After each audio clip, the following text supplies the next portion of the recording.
Bonjour à tous, à toutes. J'espère que ce matin vous êtes heureux de vous retrouver dans la maison du Seigneur, de pouvoir le louer ensemble avec nous. On n'est pas tout seul avec deux clans, nous sommes ensemble ce matin. Amen. Ensemble, nous sommes la chorale de Dieu, nous sommes l'équipe de louanges tous ensemble pour louer et adorer Dieu. Amen. Et ce que nous désirons, nous avons à cœur que Dieu agisse. Est-ce que vous avez ce désir ce matin? Que Dieu agisse au milieu de nous. Nous avons tellement besoin de lui. Nous avons tellement besoin de sa présence. Nous avons tellement besoin de son esprit au milieu de nous. Amen. On va prendre un temps de louange, de célébration, où on va élever notre Dieu et le glorifier. On peut se lever? On va prendre ce chant, laissons entrer.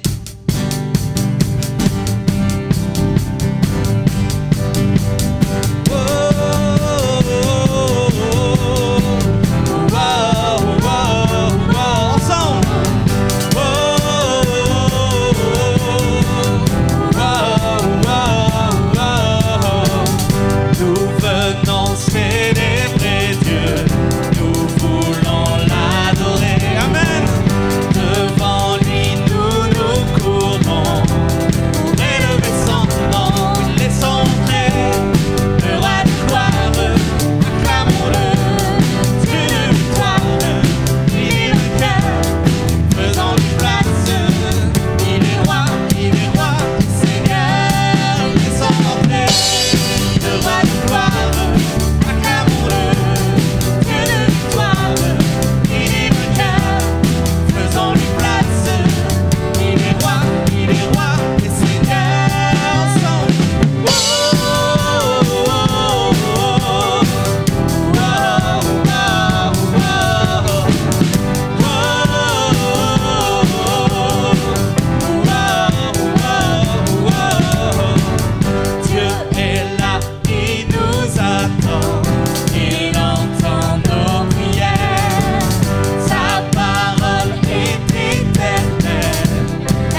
gloire à Dieu. On va le déclarer ensemble. Nous donnerons gloire à Dieu. Rendons-lui gloire ce matin. Il est le Christ, il est le Seigneur. Et il est vivant, il est vivant.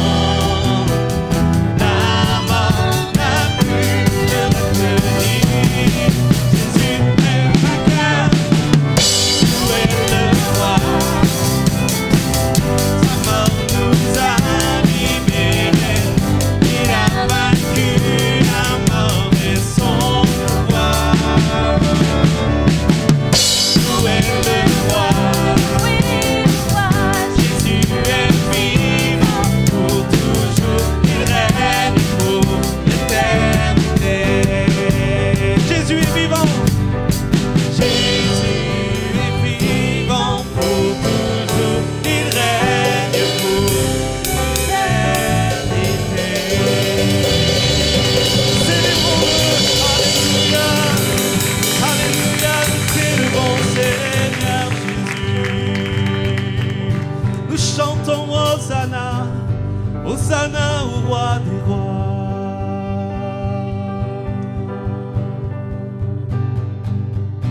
Un chant s'élève, les yeux se tournent vers toi, se tournent vers toi.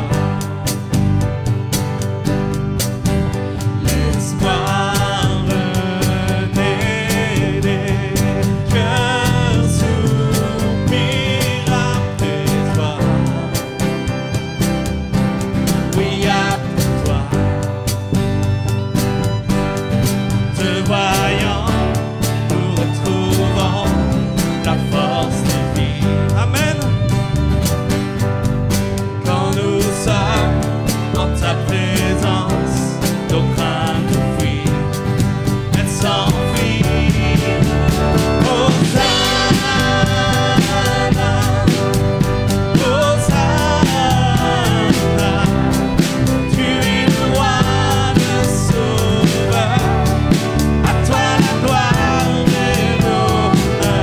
Ensemble. Hosanna, Hosanna,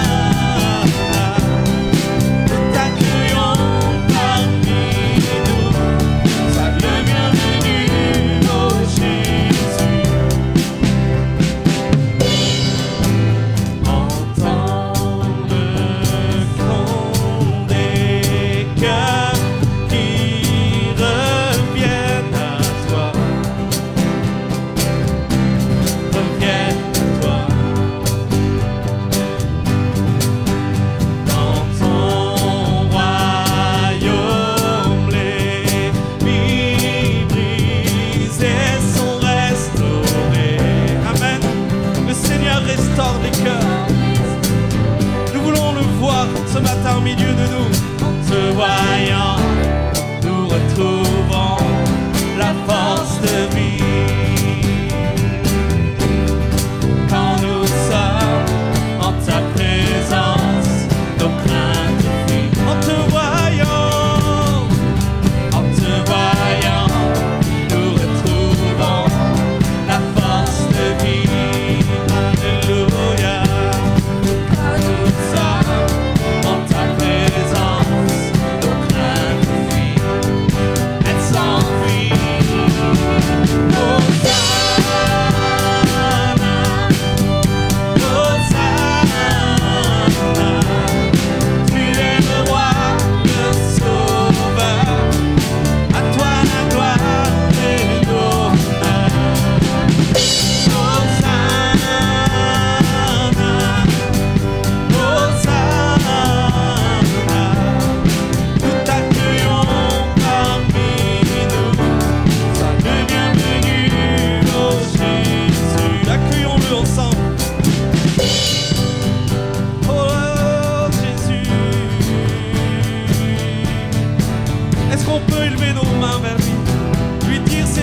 t'accueillons ensemble. Nous t'accueillons parmi nous, Seigneur. Alléluia. Oh, nous t'accueillons Jésus, nous t'accueillons. Oh, nous t'accueillons.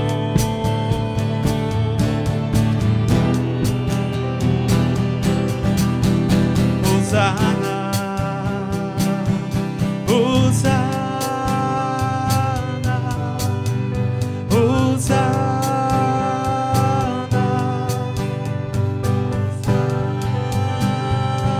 Hosanna. Oh, nous t'accueillons Jésus. Prenons quelques instants simplement pour accueillir le roi des rois. Au milieu de nous ce matin, Jésus, tu es le bienvenu. Jésus, tu es le bienvenu. Sois glorifié. Sois libre d'agir dans les cœurs. Sois libre d'agir dans les vies. Esprit de Dieu, descend dans ce lieu. Guéris les cœurs brisés. Nous t'accueillons, Jésus. T'accueillons, Esprit de Dieu. T'accueillons, Esprit de Dieu. Restaure les cœurs brisés. Le Seigneur est là. Respectons, honorons sa présence. Réalisons, le Seigneur est là ce matin. Il touche des cœurs. Guéris des vies. Les cœurs brisés ce matin sont là. Le Seigneur te restaure dans ces moments. La présence de Dieu est si merveilleuse. La présence est si merveilleuse, Jésus.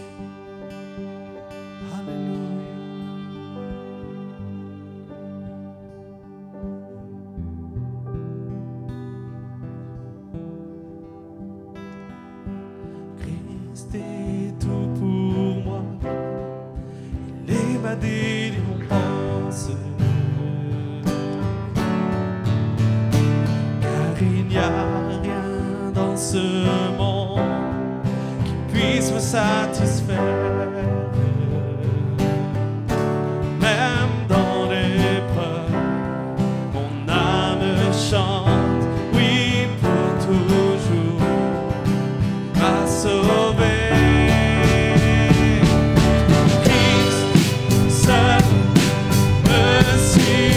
Déclare-le ce matin. Seul me suffit. Tout ce dont j'ai besoin.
déclaration que tu veux dire ce matin. Tout ce dont j'ai besoin est en toi. Tout ce dont j'ai besoin, Christ seul me suffit. Christ seul me suffit. Tout ce dont j'ai besoin Est en toi. Tout ce dont j'ai besoin, Jésus.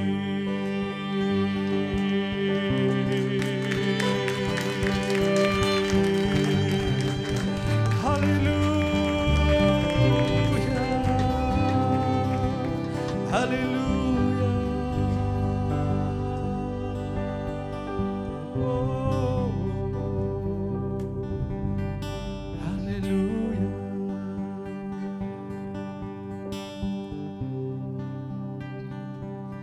Seigneur, nous avons tellement besoin de ta présence, tellement besoin de toi, Seigneur, au milieu de nous. Nous voulons, Seigneur, que tu souffles par ton esprit dans ce lieu, que tu restaures et guérisses les cœurs brisés. Nous avons soif de toi, Jésus. Nous avons soif de plus. Souffle de Dieu, nous t'attendons. Nous avons soif de plus. Esprit de Dieu, souffle sur nous. On va redire. Nous avons soif de plus. Souffle de Dieu, nous t'attendons. Nous avons soif de plus. Esprit de Dieu, souffle sur nous. Remplis-nous à nouveau. Remplis-nous à nouveau.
instruments vont continuer.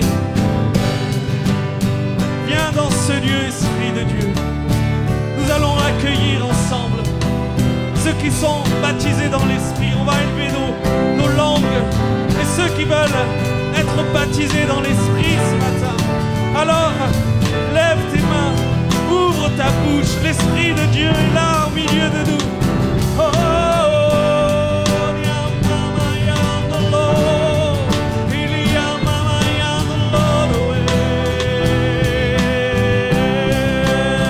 ouvre ton cœur, ouvre ta bouche ce matin.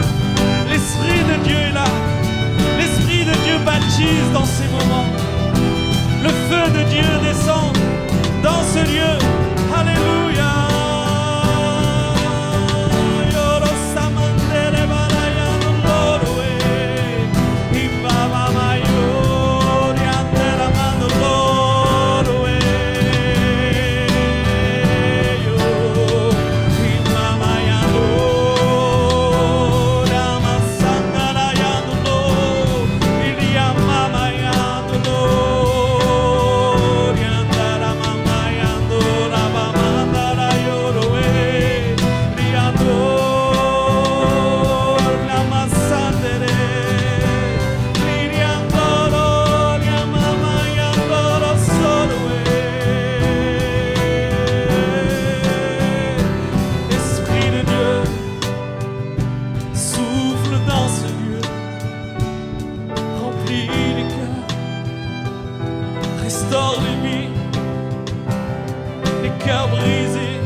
Sont restaurés.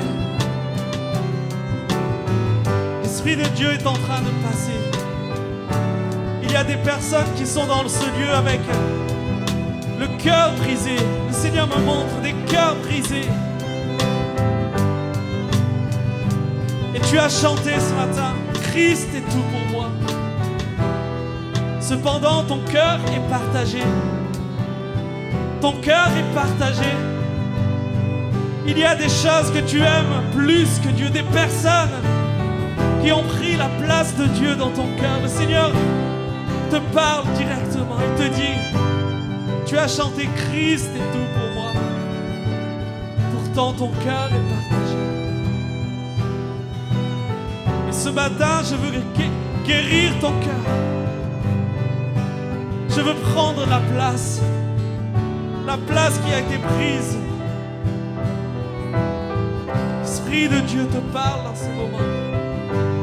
Oh,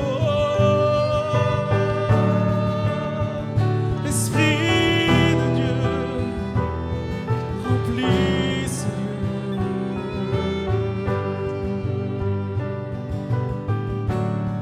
Laisse-le ce matin encore te remplir, t'inonder. Feu dévorant, attisant.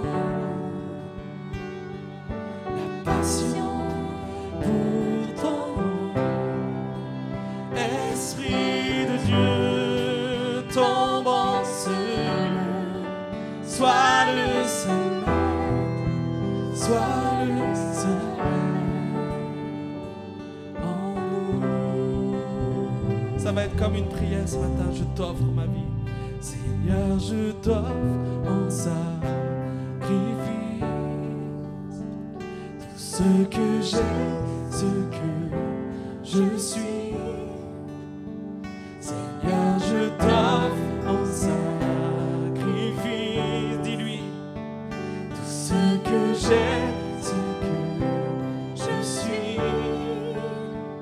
Seigneur, je t'offre. Dieu jaloux. Il veut toute la place dans ton cœur. Il ne partage pas ton cœur. Donne-lui ce matin. Abandonne ce que j'ai, ce que je suis.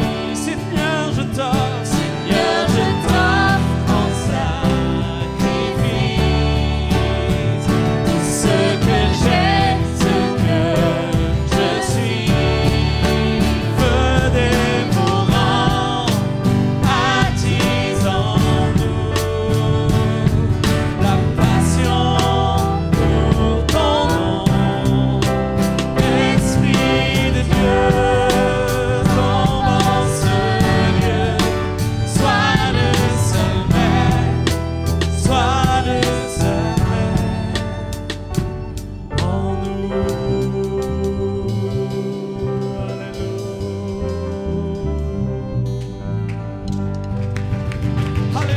sois le seul maître Jésus, sois le seul maître dans nos vies.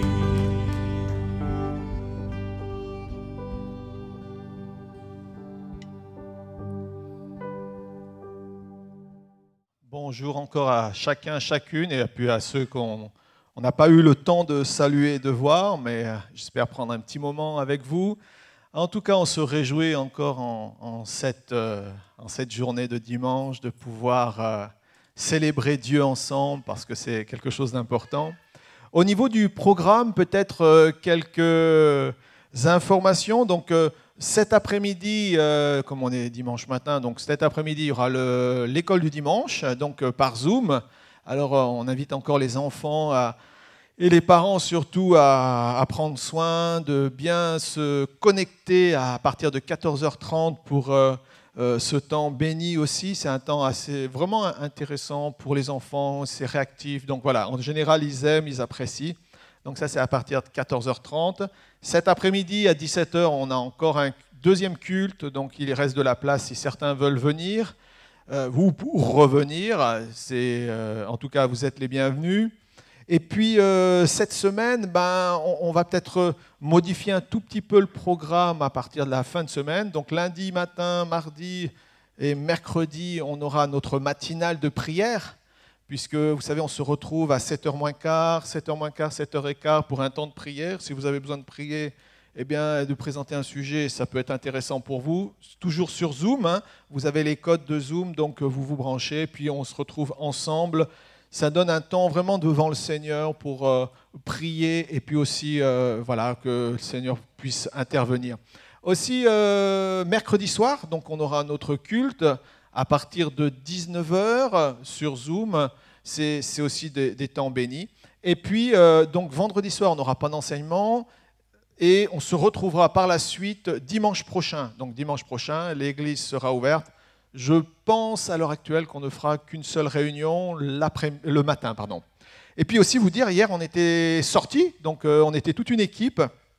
On est sortis de distribuer des traités, parler de Jésus. Et c'est vrai que c'est toujours encourageant. Donc vous savez, on va vers le métro de Paris. Et puis il y a tellement de monde et puis les gens sont accessibles. On était avec les frères, il y avait une sœur qui nous a rejoints aussi. Et donc c'est toujours des bons moments. Et on vous encourage quand on met en place ces temps de sortie, on se dépasse. Et puis en même temps, on transmet, même si c'est qu'une petite parole d'encouragement ou de l'évangile. En tout cas, ce sont toujours des bons moments. Voilà, donc le programme va être un tout petit peu allégé puisque ça va être les périodes de vacances, mais l'église reste ouverte, accessible.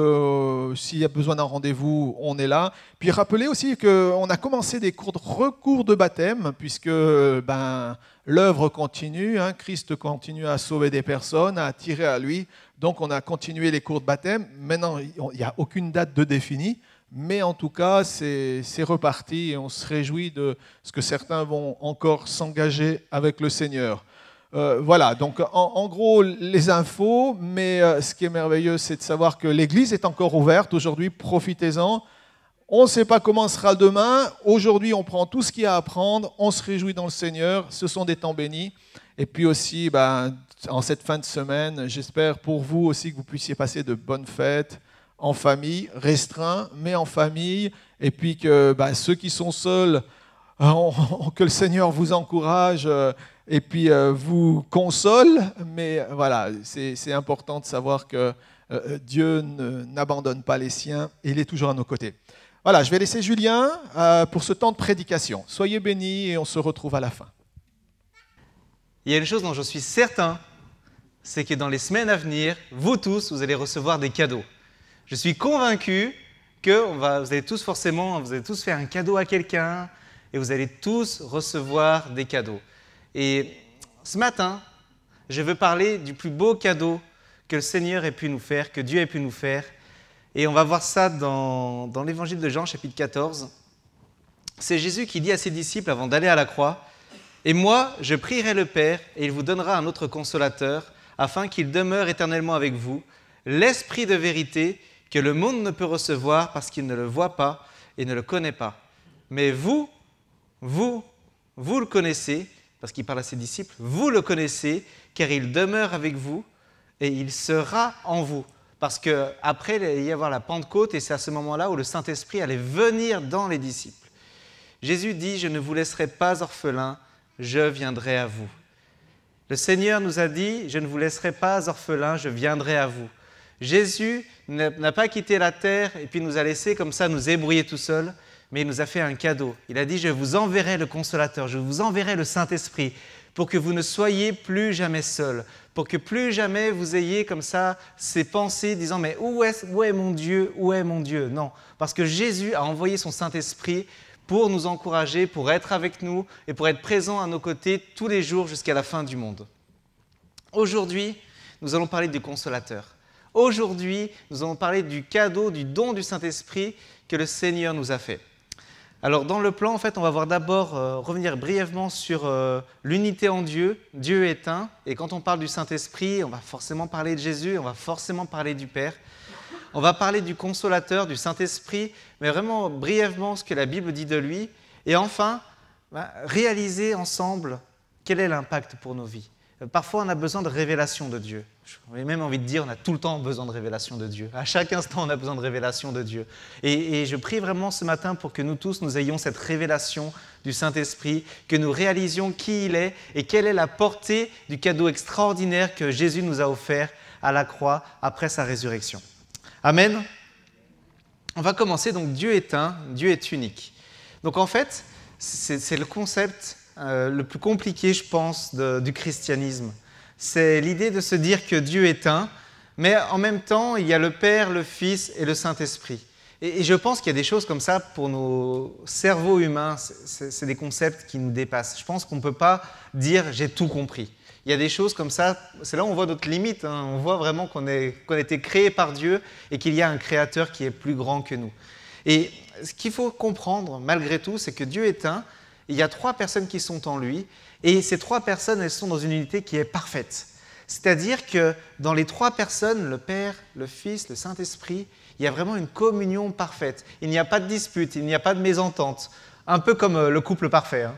Bon, on va s'arrêter là, hein, parce qu'on voit bien que Dieu est quand même bien plus grand encore qu'une simple relation entre un homme et une femme. Imaginons vraiment que si jamais je regarde par exemple Jésus, je vois le Père. Si je vois le Saint-Esprit, je vois Jésus. Pourquoi? Parce qu'ils sont tous dans une telle harmonie, dans une telle symbiose, que finalement, quand tu as vu l'un, tu as vu l'autre.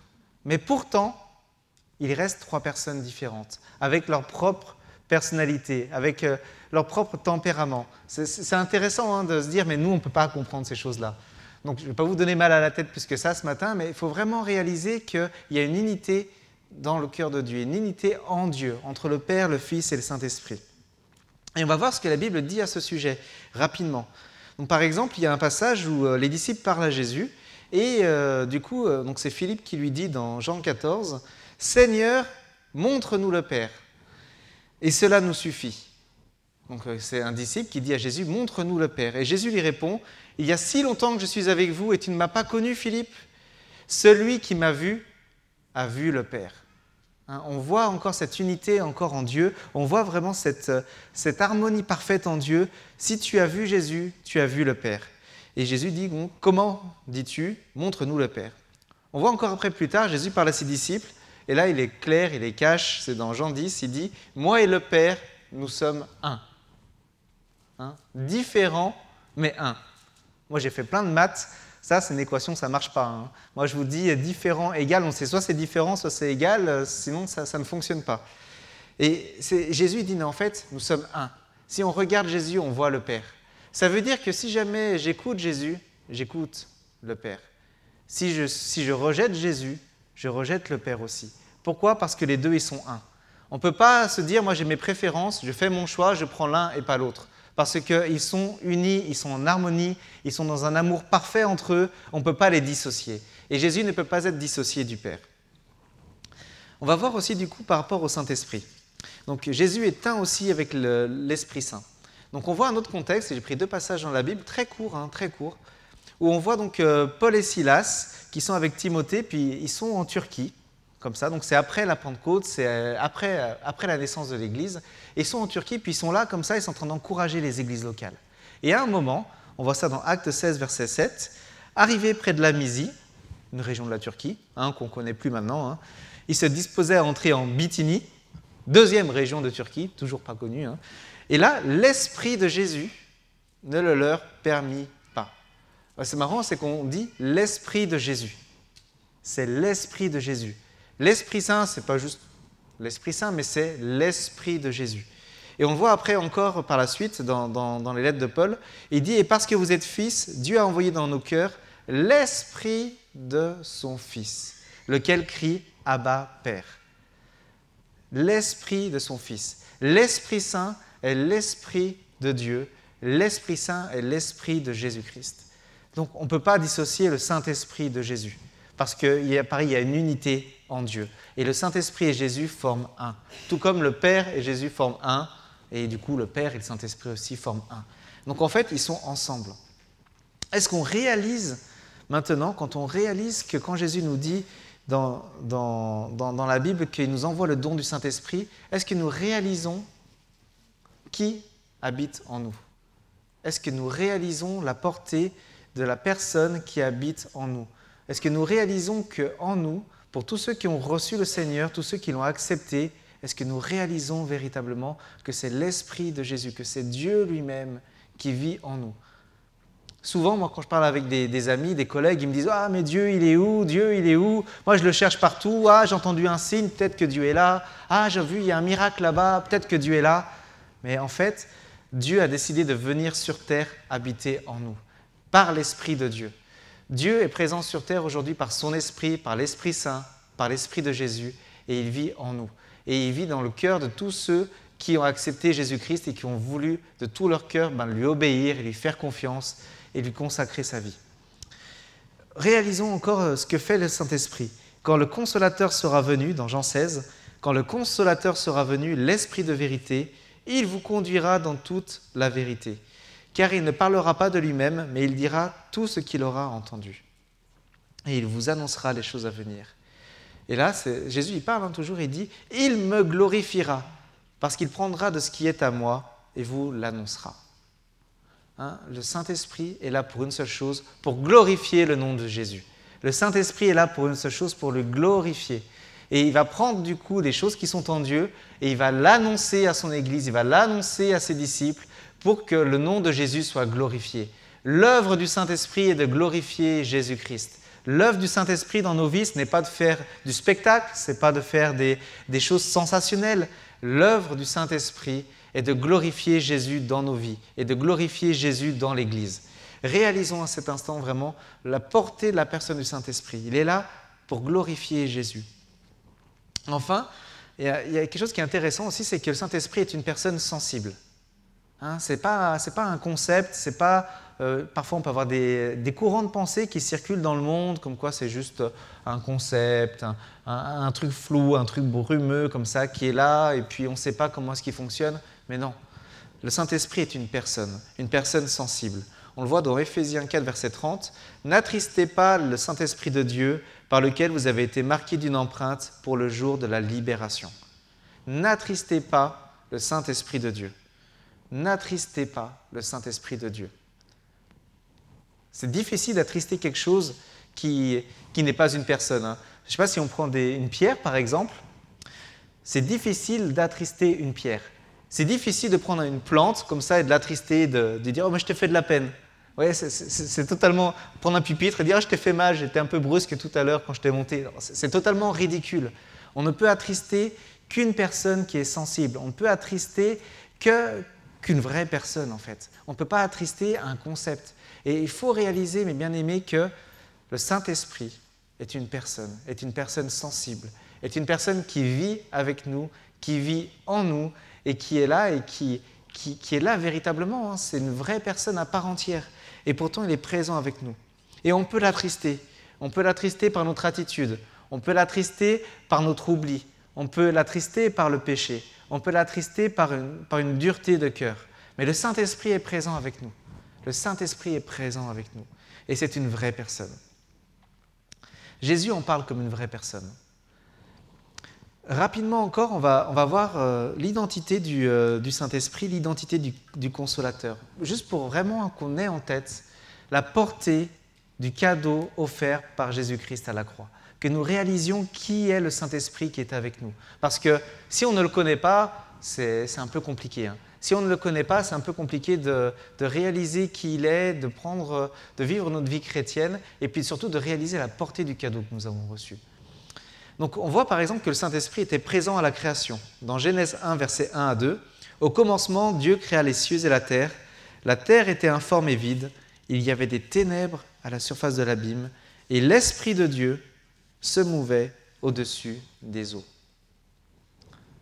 Est-ce que vous réalisez que celui qui vit en vous, celui qui vous accompagne, était là, présent à la création? Alors que rien n'était créé, il était déjà présent là. Il était présent alors que la terre était encore une masse informe et vide. On voit aussi que le Saint-Esprit est celui qui manifeste la volonté du Père. On voit que quand le Père veut quelque chose, eh bien le Saint-Esprit l'accomplit. C'est lui qui est, on va dire, la main agissante de Dieu, et c'est sa manière d'être, c'est qui il est. Dans la Trinité, dans la personne de Dieu, le Saint-Esprit est celui qui agit. Et on voit par exemple que le Saint-Esprit qui vit en nous a fait des grandes choses.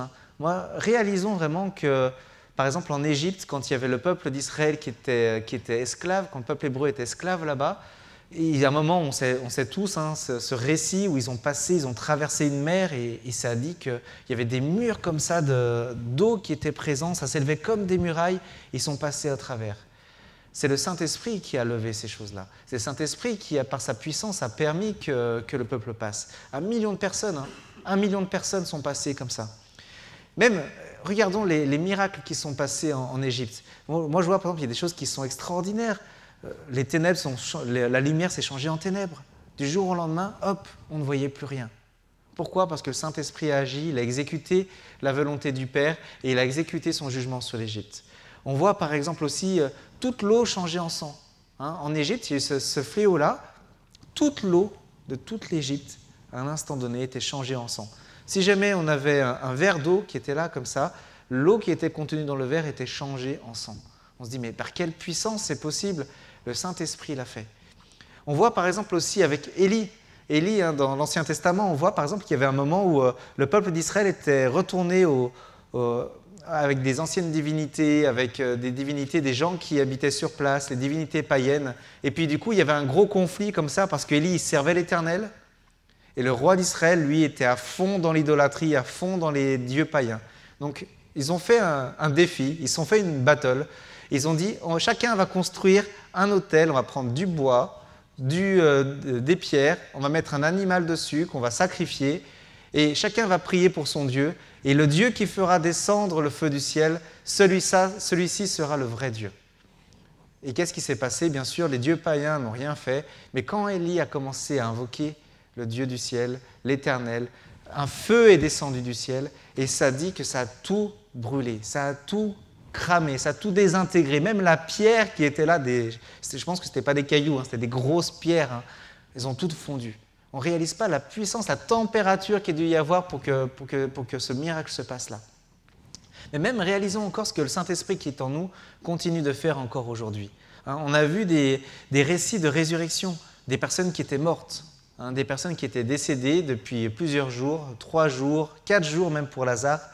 Ils étaient là. Donc on va se dire, c'est fini.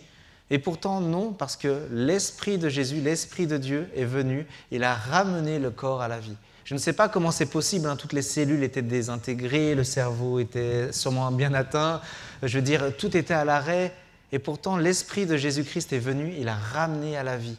Je pense, est-ce qu'on réalise un instant vraiment que ça s'est produit et que ça se produit encore? Est-ce qu'on réalise aussi que le même Esprit qui a ressuscité Jésus-Christ d'entre les morts vit en nous? Pour tous ceux qui l'ont accepté, l'Esprit qui a ressuscité Jésus-Christ d'entre les morts vit en nous. Le Dieu 3 fois Saint vit en nous, l'Esprit Saint vit en nous. Et c'est le cadeau que le Seigneur nous a fait pour nous. Réalisons vraiment aussi qu'à la fin des temps, au son d'une trompette, tous nous ressusciterons. Et ceux qui seront encore vivants, eux, ils seront revêtus du corps glorieux. Mais est-ce que nous réalisons vraiment la puissance du Saint-Esprit qui vit en nous? Rien ne lui est impossible. Le cadeau que le Seigneur nous a fait est un cadeau merveilleux parce qu'il nous a unis avec son esprit pour que nous soyons un avec lui, tout comme Jésus-Christ est un avec le Père. Vraiment, réalisons vraiment que l'esprit qui est en nous est extraordinaire et qu'il peut faire des grandes choses. On voit aussi qu'il est le Dieu 3 fois saint. À la création du temple de Salomon, donc voilà, un moment dans l'histoire d'Israël, et Dieu a dit « Ok, vous allez me construire un temple ». Et donc Salomon a construit ce temple qui avait été préparé par David. Et quand le temple a été fini, du coup, ils ont tout mis en place. Puis là, ils ont commencé à faire de la louange. Alors, ce n'était pas de la louange comme aujourd'hui, il n'y avait pas la batterie, il n'y avait pas la guitare, ils avaient d'autres instruments, mais ils ont loué Dieu de tout leur cœur. Et à ce moment-là, il est écrit que la gloire de Dieu, et on va lire le passage dans. En ce moment, la maison de l'Éternel fut remplie d'une nuée. Les sacrificateurs ne purent pas y rester pour faire le service à cause de la nuée, car la gloire de l'Éternel remplissait la maison de Dieu.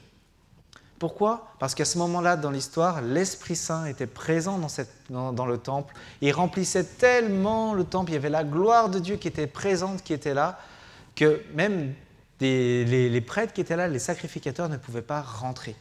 On ne pouvait pas rentrer. Alors je ne sais pas qu'est-ce qui se passe, mais je pense qu'ils disaient « Non, je ne peux pas. je ne peux pas. Il y a la présence de Dieu qui est là, je ne peux pas. » Parce que la présence de Dieu était sans filtre à ce moment-là, et ils ne pouvaient pas rentrer dans cette présence. Réalisons que le même esprit qui était dans le temple de Salomon vit aujourd'hui dans nos vies. Pour tous ceux qui l'ont reçu, vraiment le Saint-Esprit vit en nous. Réalisons aussi qu'il exécute, le Saint-Esprit exécute les jugements de Dieu. Il y a aussi des moments où Dieu il va dire stop, il y a aussi des moments où Dieu dit hop, on arrête là. Et c'est aussi lui, le Saint-Esprit, à un certain moment qui a exécuté le jugement de Dieu. On voit dans l'Église, il y avait, au tout début, il y avait deux personnes, un couple, Ananias et Saphira, qui étaient présents. Et en fait, ils ont menti comme ça, tranquille, devant toute l'Église, pour quelque chose, ils n'avaient même pas besoin de mentir. Ils ont menti sur un don qu'ils avaient fait, ils ont voulu se faire voir un petit peu plus aux yeux de tout le monde, ils ont voulu paraître un peu mieux que l'image qu'ils semblaient avoir. Et donc, ils ont menti, ils ont dit, oui, on a fait un gros don et ça représente toutes ces choses-là. Et en fait, ce n'était pas la vérité, c'était une demi-vérité. Mais ils ont menti. Et quand ils sont retrouvés face aux apôtres, et les apôtres, ils ont dit, est-ce que c'est la vérité ? Oui, c'est la vérité, on a vendu comme ça. Ils ont menti comme ça. Et instantanément, ils sont décédés. Instantanément, la vie leur a été retirée. Ouais, j'en parlais avec ma femme, elle me disait, mais sincèrement, si jamais ça se passe encore aujourd'hui, et je dis combien est-ce qu'on serait vivant encore aujourd'hui dans l'Église si à chaque fois que l'on se présentait comme ça dans la présence de Dieu et si jamais il y avait un péché dans notre cœur qui n'avait pas été réglé, je pense qu'on ne serait pas nombreux encore aujourd'hui. Et réalisons vraiment aussi que c'est un temps de grâce. C'est un temps de grâce, mais il ne faut pas prendre ce temps de grâce comme un temps où on peut faire tout et n'importe quoi. Parce que l'Esprit qui vit, habite en nous est aussi l'Esprit Saint, est aussi l'Esprit de Dieu. Et Dieu est digne de respect. Dieu est digne d'être honoré. Vraiment, réalisons que ce n'est pas juste des temps comme vivent les temps dans les autres religions, parce que l'Esprit de Dieu est présent au milieu de nous. Et apprenons vraiment à respecter la présence de l'Esprit Saint, qui vit en nous, mais qui est aussi présent dans nos temps de réunion, qui est présent parmi nous, qui nous bénit et qui nous permet d'aller plus loin avec le Seigneur. Donc, maintenant, nous allons voir surtout qu'est-ce que ça change pour ma vie. Parce que maintenant qu'on a bien réalisé ensemble qui est le Saint-Esprit, qui il est, sa grandeur, réalisons ce que ça change. Réalisons parfois qu'on a l'impression que Dieu est loin. Est-ce qu'il y a quelqu'un ici qui a un jour eu cette impression de se dire Dieu est loin ? Est-ce que ça vous est déjà arrivé de vous dire « Mais où est-ce que tu es, Dieu ? Où est-ce que tu es, Dieu ?» Dieu est présent en toi. Mon frère, ma sœur, Dieu est présent en toi. Et ce n'est pas parce que nous ne le sentons pas que nous sommes abandonnés. Ce n'est pas parce que nous n'avons pas des frissons, ce n'est pas parce que nous n'avons pas des manifestations visibles que nous sommes délaissés. Parce que Jésus a promis qu'il ne nous laisserait pas orphelins, qu'il serait avec nous présent chaque jour jusqu'à la fin du monde. Et il nous a envoyé ce don, ce cadeau du Saint-Esprit pour que nous ne soyons jamais seuls. Et c'est improbable. Je sais que parfois on est dans des situations, on cherche Dieu, on ne sent rien, et pourtant Dieu est présent. Et Dieu ne se manifeste pas. Dieu n'est pas en train de nous secouer comme un prunier, comme ça. Et parfois, il y a des moments où Dieu il nous laisse aussi. Il est très très gentleman avec nous, il nous laisse tranquilles. Et parfois, il y a des moments aussi de calme, de silence avec le Saint-Esprit en nous. Et nous sommes là comme ça. Dieu n'est pas tout le temps en permanence en train de nous secouer, dire « je suis là, je suis là, je suis là, je suis là ». Non. Dieu aussi, le Saint-Esprit en nous est parfois aussi calme, doux, et il laisse aussi les choses faire parce qu'il y a un temps pour chaque chose. Réalisons vraiment qu'il regarde ce que tu regardes. Hein. Quand tu regardes quelque chose, tu n'es pas tout seul. Le Saint-Esprit qui est en toi regarde ces choses-là. Quand tu manges, eh ben, le Saint-Esprit il sait ce que tu manges. Hein. Quand tu as des loisirs, bien sûr, hein, il va y avoir les fêtes de Noël, hein, jette la pierre à personne, on va manger plein de bonnes choses, mais faisons attention quand même à la quantité de ce que nous mangeons. Hein. Mais vraiment, regardons, le Saint-Esprit est présent à chaque instant. Hein, quand tu conduis, le Saint-Esprit est présent avec toi. Hein, quand tu te couches, le Saint-Esprit est présent avec toi. Quand tu dors, le Saint-Esprit est présent, mais lui ne sommeille, il ne dort pas. Il est toujours actif, il est toujours présent. Quand tu te réveilles le matin, il est encore présent à chaque instant. Que tu le veuilles ou que tu ne le veuilles pas, que tu l'aies réalisé ou que tu ne l'aies pas réalisé, que l'on ait pu te dire « oui, mais je n'ai pas eu une manifestation de tel don spirituel ou pas ». Sache que le jour où tu as décidé de tout ton cœur de suivre Jésus-Christ, tu as reçu le don du Saint-Esprit et il t'accompagne dans ta marche quotidienne. Chaque jour, il est présent à tes côtés. Chaque jour.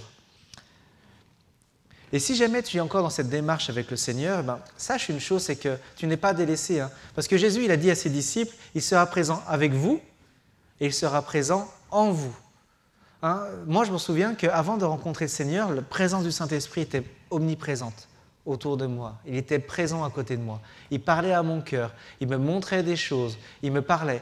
Mais parce que je n'avais pas encore eu la révélation de la croix, parce que je n'avais pas pris cette décision, le Saint-Esprit n'avait pas pu encore faire sa maison en moi. Et ce jour-là, moi, c'était quelque chose que j'ai senti. J'ai senti que quelque chose avait changé dans ma vie parce que le Saint-Esprit avait élu domicile en moi, avait élu domicile dans mon corps. Et vraiment, c'est une marche chrétienne. Hein. Il y a des périodes au tout début où on s'approche de Jésus, où le Saint-Esprit est présent à nos côtés, et après, il y a le moment où il vit en toi. Il faut savoir aussi que nous sommes en relation directe avec Dieu. Hein. On n'est pas oublié. On n'est pas oublié. On est en relation directe avec Dieu. Hein. Du coup, quand on a le Saint-Esprit qui est en nous, Dieu est présent. Quand on est en relation avec Dieu, on est en relation avec Dieu par le Saint-Esprit. Et Dieu est présent en nous. Hein, à aucun moment, il n'y a de coupure de communication. Vous savez, parfois, quand on téléphone, c'est agaçant, mais des fois, ça coupe. Ah, c'est rageant. Hein. Parfois, on est comme ça sur visioconférence, comme ça, sur Zoom ou ailleurs, puis des fois, il y a une coupure réseau là, et ça coupe. Avec Dieu, il n'y a jamais de coupure. Parce que Dieu a voulu implanter, on va dire, son antenne en nous. Nous avons la présence de Dieu qui est en nous. Rien ne pourra nous séparer de l'amour de Dieu manifesté en Jésus-Christ, notre Sauveur. Rien. Et le Saint-Esprit sera présent avec nous pour l'éternité. Hein, ça ne s'arrêtera pas pour dans 5 ans, dans 10 ans. Ce n'est pas un abonnement courte durée. C'est pour l'éternité que nous serons présents avec lui. Il ne nous abandonnera pas. Ne savez-vous pas que vous êtes le temple de Dieu et que l'Esprit de Dieu habite en vous? Le seul endroit où Dieu ait voulu habiter sur la terre, ce n'a pas été dans un temple, ça n'a pas été dans des locaux d'église, hein, aussi belles soient-elles. Le seul endroit où Dieu a voulu habiter sur terre, c'est dans le cœur, dans la vie, dans le corps de tous ceux qui ont fait confiance en Jésus-Christ. Le seul endroit où Dieu a voulu habiter sur cette terre, c'est en toi qui as reçu le Seigneur. Vraiment, réalisons que c'est là où Dieu a voulu habiter sur la terre. Il n'a pas voulu être ailleurs si ce n'est en toi, pour être en harmonie avec toi, pour être en proximité avec toi, parce qu'il t'a racheté, parce qu'il t'a déclaré enfant de Dieu, parce qu'il a envoyé son Fils Jésus-Christ mourir à ta place à la croix pour que tes péchés soient payés. Et maintenant, tu es déclaré enfant de Dieu. Et dès maintenant, tu as cette assurance que tu pourras passer l'éternité avec le Seigneur, que rien ne pourra te séparer de lui. Peu importe ce que tu as pu faire dans ton passé, rien ne pourra te séparer de l'amour de Dieu manifesté en Jésus-Christ. Absolument rien. Parce que le Saint-Esprit vit en toi. Et même le Saint-Esprit est une marque, un sceau qui atteste que tu es enfant de Dieu. Et au moment de la résurrection, et ça sera la marque qui attestera que tu es enfant de Dieu et que tu pourras passer l'éternité avec le Seigneur. Le Saint-Esprit est là vraiment pour nous accompagner. Il y a aussi un point qui est très intéressant, c'est que l'Esprit t'unit avec Christ par la repentance. Hein, on ne peut pas rencontrer Jésus-Christ en lisant des livres. On ne peut pas rencontrer Jésus-Christ en suivant des cours de théologie. On ne peut pas rencontrer Jésus-Christ en lisant plein de livres. Parce qu'on rencontre Jésus-Christ par le Saint-Esprit. On rencontre Jésus-Christ spirituellement et pas intellectuellement. On peut lire tous les livres du monde sur Jésus-Christ. Si jamais spirituellement nous ne sommes pas touchés, nous ne le connaissons pas. Parce que le Jésus-Christ que l'on peut lire dans des livres comme ça, si on n'est pas éclairé, ça sera un Jésus-Christ historique. Comme on peut lire une biographie de Jules César, comme on peut lire une biographie d'un homme passé. Mais la différence, c'est que Jésus-Christ, il est vivant encore aujourd'hui. Jésus-Christ, il est vivant, et comme il est vivant, il vit, et bien il peut encore parler, il peut encore s'adresser à toi, il peut te parler personnellement, parce qu'il s'intéresse à toi. Il y a des personnes, vous pensez ce matin que Dieu ne veut pas s'adresser à vous personnellement parce que vous êtes sans importance. Parce que, voilà, il y a des gens qui sont mieux que vous. Mais sache ce matin que le Saint-Esprit veut s'adresser à toi personnellement. Jésus veut s'adresser à toi personnellement. Tu n'es pas oublié, tu n'es pas rejeté. Tu as peut-être été rejeté, méprisé par des hommes, mais Jésus-Christ, lui, t'aime personnellement. Alors, ça nous dépasse, on dit, mais il y a combien de personnes sur Terre? Il y a des milliards de personnes sur Terre. Comment est-ce qu'il peut vouloir s'intéresser à moi? Mais sache vraiment que Jésus-Christ s'intéresse à toi et il veut s'adresser à toi. Et il t'a envoyé son esprit, justement, pour que cette communication soit possible. Et il veut se révéler à toi par son Saint-Esprit. L'Esprit t'unit avec Christ par la repentance. Et il faut savoir une chose, c'est que la repentance, c'est réaliser, avoir la révélation de son péché. Et c'est suite à cette révélation du péché que nous allons vers Jésus-Christ. C'est suite à cette révélation du péché que nous réalisons que nous avons besoin d'un sauveur. Et c'est suite à cette révélation du Saint-Esprit qui nous convainc de péché que nous pouvons vraiment aller vers Jésus-Christ et aller à lui. Si on n'a pas reçu de révélation profonde du péché par le Saint-Esprit, nous ne pouvons pas avoir une vie profonde avec Dieu. C'est une clé, c'est une clé dans la vie chrétienne. La profondeur de ta vie chrétienne dépendra de la profondeur de ta repentance. Et ça dépendra de la profondeur de la révélation du péché dans ta vie. Et c'est ce qui explique aussi pourquoi parfois dans l'Église, vous voyez, on peut avoir l'impression qu'il y a des personnes qui sont à fond pour Dieu. Et parfois, il y a des personnes, ça va être très calme, on va dire très superficiel. Pourquoi? Parce qu'en fait, nous avons besoin d'une révélation du Saint-Esprit sur notre propre péché pour réaliser à quel point le cadeau de Jésus-Christ pour nos vies est important. Alors j'ai un exemple pour illustrer ça, donc c'est bientôt Noël. Imaginons que là pour Noël, il y a deux personnes qui te font un cadeau. Il y en a un, il t'offre une orange, ça va, ça s'accepte, et l'autre, il t'offre une voiture. C'est quelqu'un qui a beaucoup réussi dans les affaires, il a plein de voitures, il dit « Tiens, je t'offre ma Mercedes, tiens, prends-la, elle ne me sert plus à rien et tout ça. » Dans quel cas tu seras le plus content? Est-ce qu'il y a des amateurs d'orange ici? Dans quel cas vous serez le plus content? Forcément, la voiture. Bon, après, il faut payer l'assurance, il faut payer l'essence. Bon, ça, c'est encore d'autres choses. Mais quand même, on prend mieux la voiture que l'orange, quand même. On est content. Et je suis sûr que là, le soir, si je vous offre une orange, là, vous êtes... Là, si je vous offre la voiture, là, c'est la fête. C'est la fête et tout ça, vous appelez les gens, vous vous réjouissez. Pourquoi? Parce que vous avez reçu un grand cadeau. Et quand on a reçu un grand cadeau, eh ben, on est très content. Et derrière, si vous voyez votre ami, je suis sûr que ça va être votre ami pour la vie, lui. Lui, là, vous allez l'aimer, votre ami. Là, vous allez l'inviter à toutes les réunions, à tous les moments. On dit, c'était mon ami, viens là. Et on va être reconnaissant. Pourtant, l'autre, il t'a offert une orange, mais bon, l'orange, en comparaison, c'est pas top. Donc, on a besoin, c'est une analogie pour dire qu'on a besoin que le Saint-Esprit nous révèle la profondeur de notre péché pour que nous réalisions la portée du cadeau de Jésus-Christ. Si quelqu'un pense qu'il est quelqu'un de bon, on lui dit Jésus-Christ a payé pour tes péchés, ça n'a pas de valeur. Il n'en a pas besoin, c'est quelqu'un de bien. Mais si le Saint-Esprit te révèle dans ta vie la portée du péché, la portée de la désobéissance dans ta vie, si jamais vraiment tu as le projecteur de Dieu sur toi et tu réalises vraiment à quel point tu es tordu, à quel point ton cœur est tordu, à quel point tu as besoin d'un sauveur, c'est douloureux, mais si on réalise ces choses-là et que derrière on réalise que Jésus-Christ a payé pour ta vie, que tout est balayé, que toutes ces choses horribles qui t'ont été montrées par le Saint-Esprit ont été payées par Jésus-Christ à la croix. Si jamais tu t'en détournes toi-même, là tu vas être content. Parce que tu vas réaliser qu'en effet, au fond de ton cœur, tu étais peut-être pourri, mais maintenant tu es un pourri racheté par Jésus-Christ. Et Jésus-Christ a fait de toi une nouvelle personne, une nouvelle créature. Et il a fait de toi son enfant. Il t'a adopté et tu es maintenant appelé fils et fille de Dieu. Tu es appelé enfant de Dieu. On a besoin du Saint-Esprit pour avoir la révélation du péché dans nos vies. On a besoin du cadeau de Dieu dans nos vies pour avoir une vie profonde avec le Seigneur. Sinon, c'est une vie superficielle. Et moi, c'est une question que je me pose aussi quand je vois des personnes, quand je vois des gens qui ont vécu des vies chrétiennes superficielles, où c'est très léger comme ça, je me dis, mais est-ce que cette personne a eu une repentance superficielle de ses péchés? Est-ce qu'on a fait d'elle une personne chrétienne parce qu'il y a eu un appel un jour dans une réunion, elle s'est levée, elle a levé la main, elle a dit une prière, c'est bon, tu es devenu chrétien, c'est bon, alléluia, je suis chrétien. Moi, je pense que la vie chrétienne, rentrer dans la vie chrétienne, ce n'est pas ça. La vie chrétienne, c'est le Saint-Esprit qui nous convainc, qui nous montre qui nous sommes et qui nous montre à quel point nous avons besoin d'un Sauveur, à quel point nous avons besoin de Jésus-Christ. Et quand le Saint-Esprit nous le révèle, alors à ce moment-là, on saute de joie. Alors à ce moment-là, on est reconnaissant. Alors à ce moment-là, on sait qu'on a reçu un cadeau qui était tellement immense que plus rien ne pourra continuer comme avant. On sait qu'on nous a fait un cadeau qui était tellement extraordinaire en Jésus-Christ que ma vie ne pourra plus jamais être la même. Par contre, si on se dit qu'on n'en a pas besoin, on continue la vie qu'on menait avant. Donc réalisons que le Saint-Esprit est là aussi, c'est un cadeau pour nous. C'est un cadeau pour nous pour avoir une vie profonde avec Dieu. Et vraiment, ne négligeons pas ces temps avec le Seigneur aussi pour nous révéler les choses.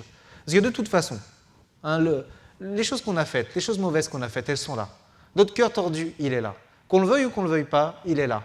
Alors on a deux attitudes à le faire. Soit à le cacher et puis à faire comme si de rien n'était, et on va le garder toute notre vie, ou bien on le présente au Seigneur. On dit « Seigneur, c'est la vérité ». Et là, vous allez voir la puissance de Saint-Esprit venir dans votre vie et venir vous transformer, faire de vous des enfants de Dieu, vous transformer à l'image de Jésus-Christ. Jésus libère du péché. Jésus délivre de la puissance du péché par la puissance du Saint-Esprit. Réalisons que nous avons reçu le même esprit que Jésus-Christ. On lit les évangiles comme ça, on lit le récit de ce qu'a fait Jésus-Christ. Réalisons que le même esprit qui était en Jésus-Christ vit aujourd'hui en toi. Je ne sais pas si jamais il y a un homme sur cette terre, une femme que tu admires parce que c'est un grand ministère, un grand serviteur de Dieu, mais sache une chose, tu as reçu le même Saint-Esprit que cette personne-là. Et maintenant, il faut aussi réaliser que le Saint-Esprit, il a l'Église, il a plein de personnes et il distribue ses dons à chacun comme il en a besoin, comme l'Église en a besoin, pour que tous ensemble, nous puissions grandir, croître, unis dans l'unité. Si jamais quelqu'un a tous les dons, ça ne marche pas à l'Église. Si quelqu'un se suffit à lui-même, ça ne marche pas. Parce que le Saint-Esprit a dit justement, moi je vais te donner mes dons à chacun, tu ne vas pas recevoir tous les dons pour que tu aies besoin de ton frère, de ta sœur, pour que tu aies besoin d'avoir un père spirituel, une mère spirituelle, pour que tu sois en relation avec d'autres personnes qui vont t'encourager, pour que les dons que le Seigneur a voulu que le don que le Seigneur leur a donné puisse te bénéficier à toi aussi. L'église, c'est pas juste, vous voyez, on vient dans une église, dans un bâtiment, on est là comme ça, on assiste à un culte, c'était bien, la louange était bien, la prédication était bien, et puis on repart, et puis on revient, c'est bien. Non, parce que Jésus-Christ nous unit, nous sommes liés ensemble, nous sommes appelés frères et sœurs dans la Bible, nous sommes appelés frères et sœurs, nous sommes unis. Alors il faut réussir bien sûr à casser ces barrières, Alors, pas les barrières sanitaires, mais les barrières sociales, les barrières de la relation, pour justement pouvoir échanger entre nous. Nous ne sommes pas des personnes individuelles réunies dans une salle l'instant T, mais nous sommes la famille de Dieu. Vraiment, et le Seigneur veut te bénir à travers tes frères et tes sœurs. Parfois, on va chercher ailleurs ce que le Seigneur a voulu te donner à travers un frère ou une sœur de l'Église. Et nous sommes tous ici au bénéfice du don de quelqu'un d'autre.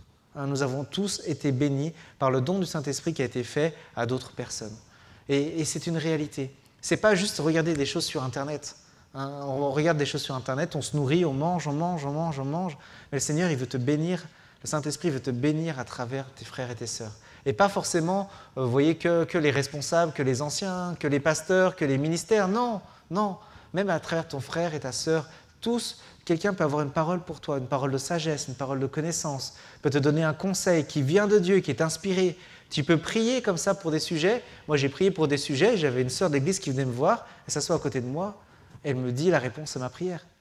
Moi, ça m'a marqué, hein, et ça continue encore. Et je lui ai dit, j'ai rien dit à personne. Et voilà, on va dire, le Seigneur, il veut vous parler. Il veut vous parler, et ici, ce n'est pas juste un temps de réunion un dimanche matin, mais nous sommes une famille, nous sommes unis. Et apprenons vraiment à passer ces barrières sociales et à passer du temps ensemble. Et à nous découvrir, à prier ensemble, et à découvrir qui nous sommes les uns les autres. Dans notre vie, nous ne sommes pas seuls. Je vais finir là. Dans notre vie, nous ne sommes pas seuls. Tu n'es pas seul. Le Saint-Esprit qui est en toi, il est glorieux, il est grand, rien ne lui est impossible. Rien ne lui est impossible. Peu importe là où tu en es, tu n'es pas seul. Alors parfois, on est dans notre situation comme ça, on se dit « ouais, je ne suis pas seul », mais en attendant, il ne se passe rien, quoi.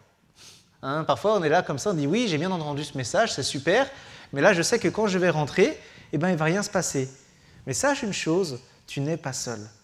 Le Seigneur veille sur toi. Parfois, il peut y avoir des temps de désert où il ne se passe rien. Et parfois, il y a des temps où tu es dans l'activité, où il se passe beaucoup de choses. Mais sache que même dans ce temps de désert, le Seigneur veut parler à ton cœur. Dans ce temps de désert, le Seigneur veut parler à ton cœur. Dans ce temps-là, tu n'es pas tout seul. Le Jésus a payé le prix pour nous offrir le plus beau des cadeaux, pour ne pas nous laisser orphelins. Il nous a envoyé le Saint-Esprit habiter en nous, être avec nous, pour nous conduire tous les jours de notre vie. Et vraiment, mais il n'est pas limité. Le Saint-Esprit n'est pas limité. Moi, je me dis, quand je vois tout ce qu'il a fait, tous les grands miracles, la ressuscité des morts, parfois, moi, j'ai eu des problèmes de santé, j'ai eu des problèmes de santé graves, j'étais là, je dis, mais Seigneur, tu es l'Esprit qui a ressuscité Jésus d'entre les morts. Tu es là, tu es dans mon corps. Il y avait quelqu'un, il était mort, tu es venu en lui, tu l'as ressuscité. Et moi, parce que j'ai des cellules qui ne vont pas bien, parce que j'ai des maladies, tu serais bloqué. Parfois, il y a des médecins qui peuvent vous dire des choses en disant, c'est comme ça, c'est arrêté, c'est fini. Mais non, mais l'Esprit qui a ressuscité un mort vit en toi. L'Esprit de Dieu qui a ouvert la mer Rouge vit en toi. Rien n'est impossible. Tu peux même avoir une décision qui peut sembler défavorable, tu peux avoir des commissions, des choses qui sont comme ça, mais l'Esprit de Dieu vit en toi. Il tient le monde entre ses mains, tu n'as rien à craindre. Parfois, c'est un mensonge, on pense qu'on est seul, mais c'est faux, nous ne sommes pas seuls. L'Esprit de Dieu est présent en nous. Et c'est le cadeau que Jésus-Christ nous a fait. Simplement prier pour finir, et puis on va remettre encore ce temps entre les mains du Seigneur, et puis simplement, je voudrais vraiment qu'on soit dans un temps de reconnaissance. Simplement qu'on remercie Jésus pour ce cadeau qu'il nous a fait. Remercions-le. Glorifions Jésus encore ce matin. Merci Jésus-Christ. Merci Jésus-Christ, parce que tu ne nous as pas laissés orphelins. Et tu ne nous as pas envoyé un ange, un sous-ange, tu n'as pas envoyé des créatures spirituelles, des anges pour nous garder. Non. Seigneur, tu nous as envoyé ton esprit, tu l'as fait vivre en nous. Tu as envoyé Saint-Esprit, Jésus, tu as envoyé ton esprit, le Saint-Esprit habiter en nous, pour que nous ne soyons plus jamais seuls, pour que nous soyons un comme toi tu es un avec le Père. Tu nous as envoyé, Seigneur, ton Saint-Esprit pour que nous vivions l'amour parfait qui se vit en Dieu, pour que l'amour parfait de Dieu puisse être déversé dans nos cœurs. Merci Jésus, parce que nous n'avons rien à craindre. Nous n'avons pas à craindre ce qui fait trembler ce monde. Seigneur Jésus, toi tu bannis la crainte, tu bannis la peur. Tu ne nous as pas donné un esprit de peur. Tu ne nous as pas donné un esprit de peur. Refusons la peur. Merci Saint-Esprit. Merci Saint-Esprit. Je lis vraiment cet esprit de peur aussi qui plane sur l'Église, qui plane dans ces temps. Je refuse cet esprit dans l'Église, dans le nom puissant de Jésus-Christ. Je te refuse, esprit de peur. Je te refuse dans l'Église. C'est l'Esprit de Dieu qui est là. C'est l'Esprit de Dieu qui vit en nous. C'est l'Esprit de Dieu, esprit de joie, esprit de puissance, esprit d'amour qui est présent dans nos vies. Merci encore, Seigneur, de bénir toutes les personnes qui sont présentes. Merci, Seigneur, de bénir les personnes aussi qui écouteront ce message. Qu'elles soient fortifiées et encouragées en toi, Père. Amen.